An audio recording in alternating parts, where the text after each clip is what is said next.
Now, therefore, why are we focusing on millets? If you ask me, I would just put it on 7 different scores. One, globally, in the context of Russia and Ukraine war, everybody says food security. Everybody should get food. There should not be a scarcity of food, and there should not be difficulties in trading globally on food. If Ukraine produce more grains, it should be available for export. But because of the war now, it's not available, causing insecurity of food in some parts. But I'm taking it a bit further, saying food security is important, but nutritional security is what India is moving towards. We are almost self-sufficient in most of the grains that we grow, most of the pulses that we grow. But nutrition is what government is now looking at building up.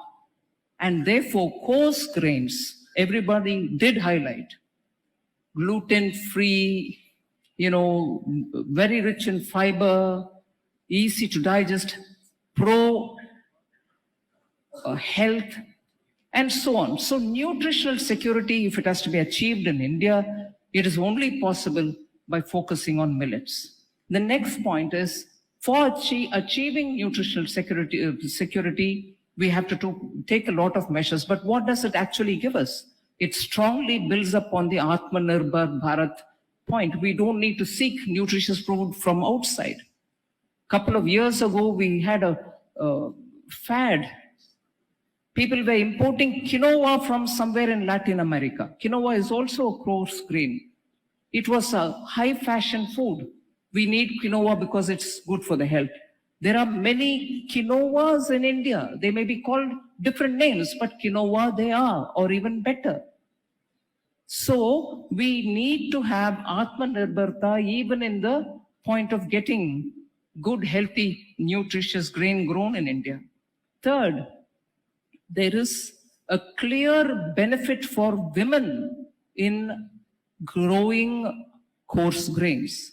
So the women's participation and bringing more women to deal with, I heard one of the representatives who at the beginning of this program, as much as farmers were giving the input, asking what is in this for women? Women's participation in growing millets is something which is noteworthy, and we can bring them together under the name of FPOs also to have storage facility created, and also to engage in processing of coarse grains. So it enables women's participation. Fourth, value addition is highly possible and has not been tried at all. I was glad to hear the Honorable Chief Minister say that other than the textile and other things that we're doing, I'll make sure that Kalyan Karnataka will get a food processing based on millets, and that would bring in a lot more jobs for women. And in that, during the Atmanirbhar Bharat announcement, we had made an announcement for those who will set up food processing units, and a complete tax exemption, income tax exemption is given on the profits that they earn for the first 5 years.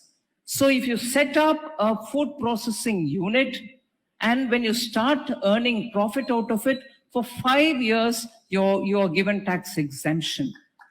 So I would think it's a good thing for people to come and set up food processing, particularly millet processing units, particularly in these 7 districts which are rich in growing millets.